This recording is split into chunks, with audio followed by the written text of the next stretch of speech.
Alright, the PTR update is live, but before I show you Siegfried, I'm gonna go over the Noctturn Echo Pools first. This is how you're gonna be getting your Siegfried. So it's gonna be using a new currency, which is going to be the Ether Disc. And in order for you to get this Ether Disc is either by spending on these packs right here, or you can also buy them with crystals, which cost 600 crystals, so it's 3 times more than Gold Record. Now they are giving some of this Ether Disc per day. It's probably going to be 5 per day for 8 days, so it's going to be 40 in total. And as you summon in this Nocturne event, you will get more of this Nether Disc. So in order for you to get guaranteed Siegfried, you're going to need a maximum of 160 summons, which is around 96,000 crystals. This is not including the free ones that we get. And also in this Nocturne Echo Pool, you also have this shop, which you can use this currency to get past exclusive Espers, including meta Espers as well. But one thing that's very stupid is if you click on this currency right here, okay, so earn 1 point for every spin in the Nocturne Echoes.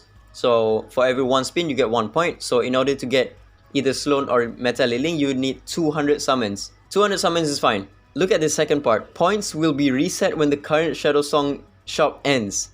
What the what is this? So you need 200 summons in one update.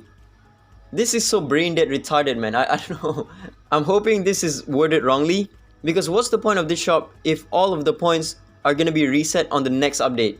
It's so unrealistic to spend 200 summons, 120,000 Nexus crystals in one patch just to get one of this unit. So yeah, that's about it for the Nocturne event. This is a terrible feature. It could be way better if this shop right here does not reset. That way we can sporadically spend our crystals in each patch rather than just 120,000 crystals in one single patch.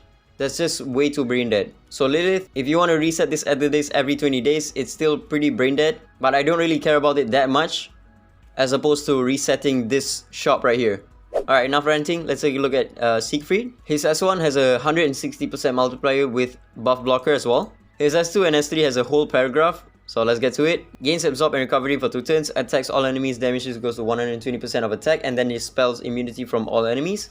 If Sieg is deployed in the second spot, grants all allies Dragon Breath for 2 turns. If Cadence stacks are maxed, reduce all ability cooldowns by 1 turn after casting. When cast, if Raging Finale is not on cooldown, cast Raging Finale 1 extra time.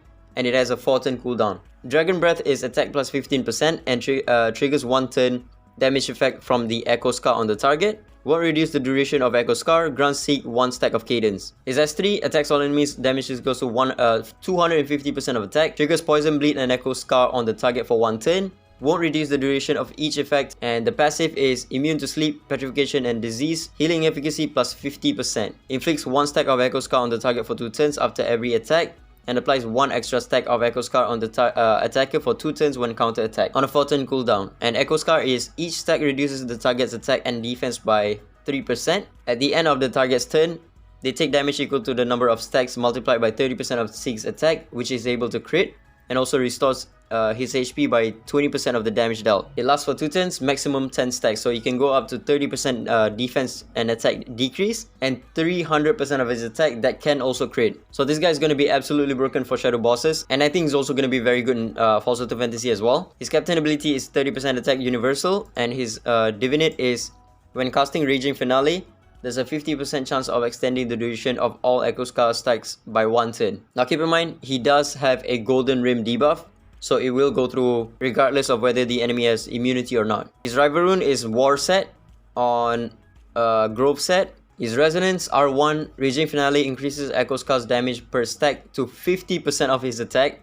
So now you're going to be doing 500% damage. Yeah, he's definitely going to be OP for all contents. R2 is at the start of combat, grants Dragon Breath to all allies for 2 turns and inflicts 2 stacks of Echo Scar on all enemies for 2 turns. R4 is when enemies take damage from Poison Bleed or Echo Scar, inflicts 1 extra stack of Echo Scar on them for 2 turns. And R6 is when he dies, if there is an enemy with max Echo Scar stacks, removes all of their Echo Scar stacks and revives Sieg with full HP. So I think the main resonance that you want to go for him is going to be his R1. Or maybe even R2. R2 is going to be mostly for PvP, but R1 is where you want it to be at for PvE contents, because going from 300% damage to 500% damage is absolutely crazy. His R4 is also going to be very crucial because you want to stack up this Echo Scar as fast as possible and also reach the max stack so that you can do 500% damage, right? Alright, so in order to send him, you need all 3 of the resources because he's a new typing. Same goes for Rival Rune as well. You will need all 3 of the resources in order to level up his runes. Alright, we're going to be testing him out in Shadow Fire normal mode just to see how it works. His debuff is Golden Rim, so it should work in Shadow bosses. And he's also Umbra typing, so he should work for all of the Shadow bosses as well. Now, the way that you're going to be applying the Echo Scar is when you cast your S2 or S3. So when I use my S2 right here, he's going to be going into his S3 because if it's not on cooldown, he will also cast his S3. But I think on auto, he casts his S2 first. Okay, nice. Okay, you can apply the Echo Scar on the boss. So right now we have 2 stacks of Echo Scar on 1 turn cooldown. And all of my allies have the Dragon's Breath. Oh, actually, I think I made a mistake because he's not on the second spot. My allies don't get the Dragon Breath effect. Yeah, you need to put him on the second spot. So this spot right here. He needs to be in this spot. Alright, now when I use the second skill, he's also going to be granting my allies Dragon's Breath. There we go. And now when they attack with their skills, they will also trigger this Echo Scar effect. So boom, yeah, you can see like there's a lot of multiple instances of damage because of the Echo Scar.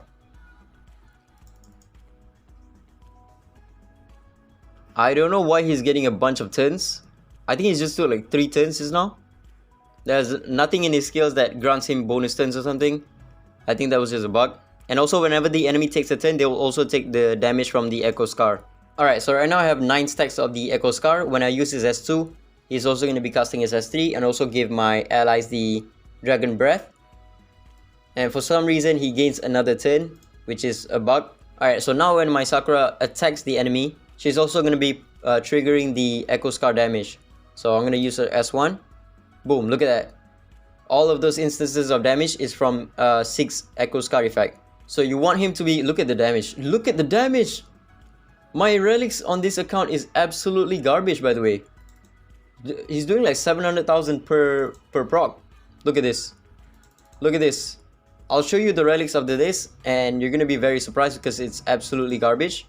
We're at 5 million damage already. He keeps getting bonus turns. I don't know why. It's a bug for sure. 200 million in Shadow Fire. Again, this is normal mode. His damage, 148 million damage. And look at my relics. My Unas does not even have 100% crit rate. My Sieg, look at the stats. Terrible, terrible garbage stats. No Divinate, no nothing. Don't even have R2 Feng Shun. My Meta Era does not have any skill ups on a terrible set as well. And we still managed to score 200 million on Shadow Fire. So yeah, that's Siegfried. I'm not going to do too much testing on him because there's a bunch of bugs with this guy. As you can see just now, he was getting a bunch of bonus turns out of nowhere when none of his skills says that he's going to get AP or bonus turns. So yeah, there's a bunch of bugs. I'm not even going to bother testing him out anymore. And as for Javid, the transcendence is just some extra stat boost, some multiplier increase, and a little bit of effects. It's basically just Resonance 2.0. It's going to be in the Ascension feature. And the first one is going to be Phase 7 bonus, which is going to be 320 attack. And then for Phase 8 is going to be buffing his S2, which is now going to be, instead of doing this, it's now going to be giving him this passive, which is whenever an enemy takes true damage, he gains 5% attack permanently up to 200%. And also gains 10% AP. This effect can trigger once per target per turn. This is a very big boost for his S2. And then for this one is going to be flat HP, flat defense, and then the Phase 11 is going to be his S3. It now also dispels immunity from all enemies, which cannot be missed and cannot be resisted. And it also now has a passive which is gains Sacred Flame for 2 turns at the start of combat, which is dispels all dot effects from Javid before he attacks, and deals extra damage based on the number of dot effects dispelled. Extra damage is equals to 10% of his attack up to 200% of attack. He also absorbs damage equals to 300% of his attack and resets the cooldown of Eternal Light and gains 1 bonus turn when the effect ends. And then there's also a Phase 12 bonus, which is also going to give him all of these stats. But unfortunately, it's only available through the championship event. And you need a lot of this. First one already needs 30. I can't test out Javid because they don't give the free copy in the PTR server. I guess that's about it for this update. Siegfried looks absolutely busted for all contents. I think he's going to be used for every single PvE content in the game. And in PvP, I think if you have him at R6, he's going to be absolutely broken as well. But unfortunately, the only way you can get Siegfried is from this garbage Nocturn event. That's about it, ciao.